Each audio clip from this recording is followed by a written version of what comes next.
Current affairs क्यों पढ़ना चाहिए? क्या पहला क्वेश्चन है, इसे हम क्यों पढ़ें? तो ध्यान रखना, बिना करंट अफेयर्स के किसी भी सब्जेक्ट में कॉन्फिडेंस आ ही नहीं सकता। क्या आप किसी से भी पूछ लेना, आपको जिस पर विश्वास हो, कॉन्फिडेंस अगर आपको चाहिए, आत्मविश्वास चाहिए सब्जेक्ट के ऊपर, तो आपको करंट पढ़ना ही पड़ेगा।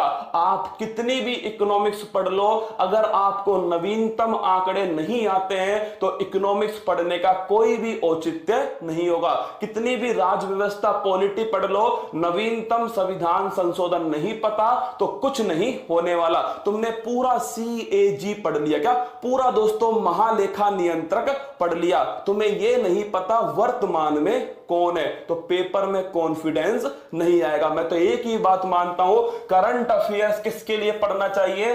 कॉन्फिडेंस के लिए पढ़ना चाहिए, खुद पर विश्वास रखने के लिए पढ़ना चाहिए, और दोस्तों अपने सब्जेक्ट को मजबूत करने के लिए पढ़ना चाहिए। पहला क्वेश्चन, करंट अफेयर्स क्यों पढ़े। दूसरा क्वेश्चन मेरे दोस्तों, आपको कैसे पढ़ना चाहिए, ये सुन लीजिए।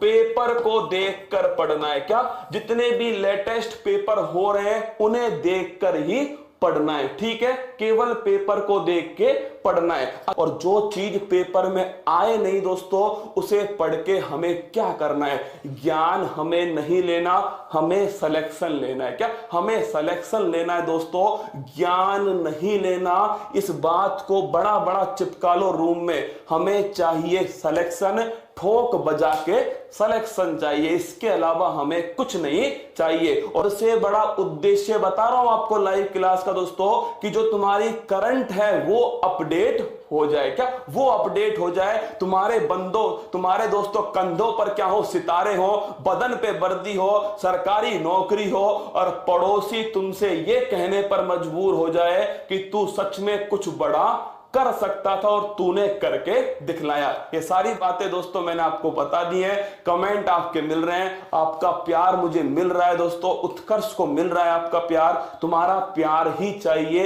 इसके अलावा तो दोस्तों हम मिलकर मेहनत करेंगे और अब की बार एग्जाम पार कर देंगे।